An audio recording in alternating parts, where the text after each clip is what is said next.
Cheating करना तो जैसे हर बच्चे का जन्मसिद्ध अधिकार है और चीटिंग करते वक्त पकड़े जाना एक्स्ट्रा फन। असल में इन दोनों ही हरकतों को एंजॉय करते हैं क्योंकि हम जानते हैं कि हमें इससे कोई खास खतरा नहीं, लेकिन स्पोर्ट्स की दुनिया में काफी हद तक खतरनाक साबित हो सकता है ये, क्योंकि यहाँ खिलाड़ी की हर हरकत पर हजारों कैमरे अपनी पैनी नजर गड़ाए बैठे होते हैं और यही वजह है कि यहाँ खिलाड़ियों का बच पाना नामुमकिन है। और आज हम आपको ऐसे ही नामचीन खिलाड़ियों के बारे में बताने जा रहे हैं जिन्होंने दबा के चीटिंग की है और इनकी चीटर वाली निंजा टेक्निक आपको हंसा हंसा कर खूब एंटरटेन करने वाली है। तो बने रहिए अंत तक हमारे साथ।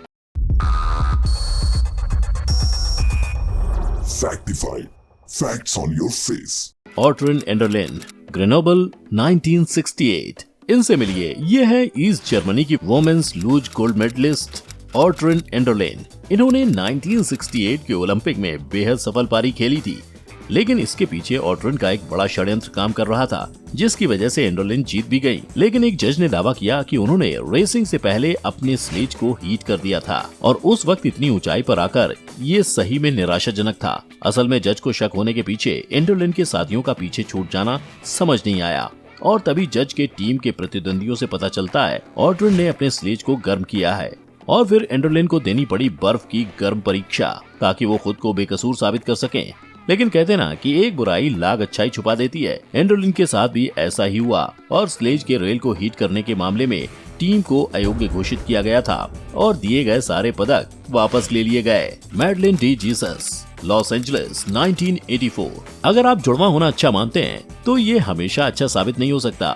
जी हाँ, दरअसल मैडलिन डी जीसस को लॉस एंजलिस खेलों में लॉन्ग जंप की प्रैक्टिस करने के दौरान हैमस्ट्रिंग की चोट का सामना करना पड़ा था और इसी डर से मैडलिन का शैतानी दिमाग चल पड़ा। तभी उन्होंने तरकीब लगाई कि वो अगले दौर में 4x400 मीटर रिले में उनकी जुड़वा बहन मार्गरेट को भेजेंगी, क्योंकि मार्गरेट भी एक एथलीट थी और इस जुड़वा बहनों की जोड़ी ने अगले दौर के लिए जगहों की अदला बदली की, जिससे प्यूर्टो रिको टीम को फायदा हुआ। जब मैडलिन के कोच को पता चला तो उन्होंने पूरी टीम को ही रेस से बाहर कर दिया।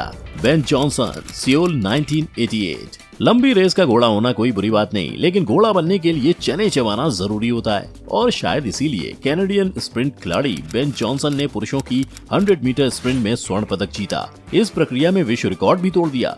दरअसल जब ट्रैक पर जॉनसन को अचानक रफ्तार बढ़ते हुए देखा गया तो लोगों के मन में शक की घंटियां बजने लगी और दुर्भाग्य से दौड़ के तुरंत बाद बेन का स्टेरॉयड टेस्ट करवाया गया जिसमें वो पकड़े गए और तभी उनसे उनका पदक छीन लिया गया। लेकिन उन्हें भविष्य में फिर से रेस में हिस्सा लेने की अनुमति दी गई थी। अगर वो चाहते तो यहाँ बेन को चने चखा सकते थे, लेकिन उन्होंने ऐसा नहीं किया। जीतने के लिए 1993 में एक बार फिर उन्होंने स्टेरॉयड का इस्तेमाल किया और इस बार उन्हें पकड़े जाने पर जिंदगी भर के लिए बैन कर दिया गया। Michel Smith 1996। मिशेल स्मिथ ने 1996 में स्वर्ण पदक जीतने वाली पहली आयरिश महिला के रूप में इतिहास रचा।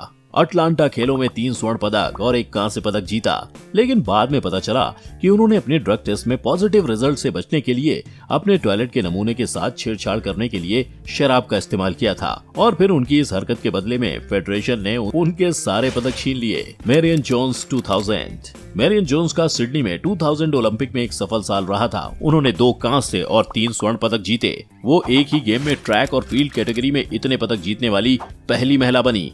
और जब उनसे स्टेरॉयड के इस्तेमाल के बारे में पूछा गया तो जोन्स ने स्टेरॉयड का उपयोग करने से साफ इनकार कर दिया और ओलंपिक के दौरान अपने सभी ड्रग परीक्षण पास किए। लेकिन 2007 में अचानक सिडनी खेलों से काफी पहले मैरियन ने स्टेरॉयड का इस्तेमाल करना स्वीकार किया। प्रदर्शन बढ़ाने वाले पदार्थों के उपयोग की जांच करने वाले फेडरल प्रोसिक्यूटर्स से झूठ बोलने के लिए उनसे उनके पदक छीन लिए गए। साथ ही साथ कंपटीशन से 2 साल के लिए बैन कर दिया गया और 6 महीने की जेल की सजा सुनाई गई। The south Korean, Indonesian and Chinese badminton team 2012। उद्देश्य पर हारना दुर्लभ है, लेकिन ऐसा होता है। 2012 के लंदन ओलंपिक में 8 महिला बैडमिंटन खिलाड़ियों को उनकी पिचों से बाहर कर दिया गया था क्योंकि खिलाड़ियों ने इस खेल को अपमानित किया था और साथ में अगले दौर में कुछ कमजोर टीमों को हराने के इरादे से उनके साथ धक्का मुक्की की थी। तभी दक्षिण कोरिया की 2 टीमों और चीन और इंडोनेशिया की एक टीमों को अयोग्य घोषित कर दिया गया और उन पर बैडमिंटन के खेल को गाली देने और अपमानित करने का आरोप लगाया गया है। कैमरॉन वैंडरबर्ग, ये है कैमरॉन वैंडरबर्ग।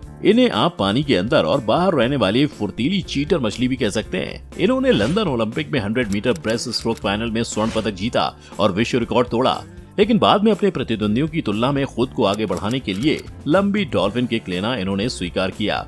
ब्रेस्ट स्ट्रोक श्रेणी में तैराकों को केवल 1 किक की अनुमति होती है, लेकिन वैन डेर बर्ग ने 3 का इस्तेमाल किया। बावजूद इसके उन्हें अपना मेडल रखने की इजाजत दी गई थी, लेकिन उसके बाद से हर पार्टिसिपेंट को पानी के अंदर एक टेस्ट से गुजरने की प्रथा शुरू कर दी गई ताकि वो किसी की आंखों में धूल न झोंक सके। Fred Lodge. बचपन में चोर पुलिस या पकड़म पकड़ाई खेलते वक्त हम दूसरे साथियों को ऐसे चकमा देते थे कि उन्हें पता ही ना चले, और इसी तरह 1904 के सेंट लुइस ओलंपिक में अपने साथ के कॉम्पिटिटर से लगभग 15 मिनट आगे 3 घंटे 13 मिनट के समय के साथ पुरुषों की मैराथन जीती। उन्होंने पहले ही राष्ट्रपति की बेटी एलिस रूजवेल्ट के साथ अपनी तस्वीर खींच ली थी और पदक समारोह की तैयारी कर रहे थे, इससे पहले कि किसी और को पता चले कि वो लगभग आधी दौड़ से चूक गए। लॉज 9 मील के बाद दौड़ से हट गए और उनके कोच ने उन्हें 11वें नंबर पर दिखा दिया। बाद में पता चला कि वो अपने बाकी की बची दौड़ कार से पूरी कर रहे हैं, और जब कार खराब हुई तो वो पैदल ही स्टेडियम की ओर बढ़ते जा रहे हैं, जहां भीड़ ने उन्हें विजेता बताकर बधाई दी। उन्होंने इसके साथ जाने का फैसला किया और बाद में दावा किया कि ये एक प्रैंक था। इवा क्लोबुकोस्का। 1964 के टोक्यो खेलों में लिंग परीक्षण शुरू किया गया था, लेकिन इससे पहले ही कुदरत अपना खेल खेल चुकी थी, जिसके कारण कांस्य पदक विजेता इवा क्लोबुकोस्का से उनके खिताब छीन लिए गए थे। वजह, खेलों के अधिकारियों ने 4x100 मीटर रिले में पोलैंड के कांस्य को दोबारा हासिल किया, ये दावा करने के बाद कि खिलाड़ी के पास एक क्रोमोसोम एक्स्ट्रा है। बर्टेल सैंडस्टॉर्म 1932। दोस्तों, हॉर्स राइडिंग दुनिया के सबसे महंगे खेलों में से एक है और ऐसे खेलों में बेट लगाना पुरानी आम परंपरा है। ऐसे एक तेज तर्रार खिलाड़ी हुए हैं बर्टेल सैंडस्टॉर्म। लॉस एंजलिस ओलंपिक में आधिकारिक तौर पर दूसरे स्थान पर रहे थे, लेकिन बाद में जज ने अपने फैसले में सुनाया कि वो इलीगल तौर पर अपने घोड़े को प्रोत्साहित करने के लिए क्लिक शोर कर रहे थे। इससे घोड़ों में एनर्जी का नेक्स्ट लेवल बूस्ट अप हो जाता है, और तभी सैंडस्टॉर्म ने आरोप को डिनाई करते हुए ये तर्क दिया कि शोर उनके चमड़े के जूते से आया था, लेकिन जज ने इसे नहीं माना और सैंडस्टॉर्म को लास्ट पोजीशन दी। तो दोस्तों, ये थे कुछ जाने माने चीटर खिलाड़ी, और आप बचपन में कौन सी चीटिंग ट्रिक का इस्तेमाल करते थे, ये हमें कमेंट बॉक्स में जरूर बताएं। अगर आपको हमारा आज का ये वीडियो पसंद आया हो तो इसे लाइक और शेयर करें, और चैनल को सब्सक्राइब करने के साथ ही बेल आइकन को जरूर प्रेस कर लें, जिससे ऐसे ही इंटरेस्टिंग वीडियो का नोटिफिकेशन आप तक सबसे पहले पहुँचे। तो इजाजत दीजिए, मिलेंगे जल्द और भी शानदार वीडियो में। आपका बहुत बहुत शुक्रिया।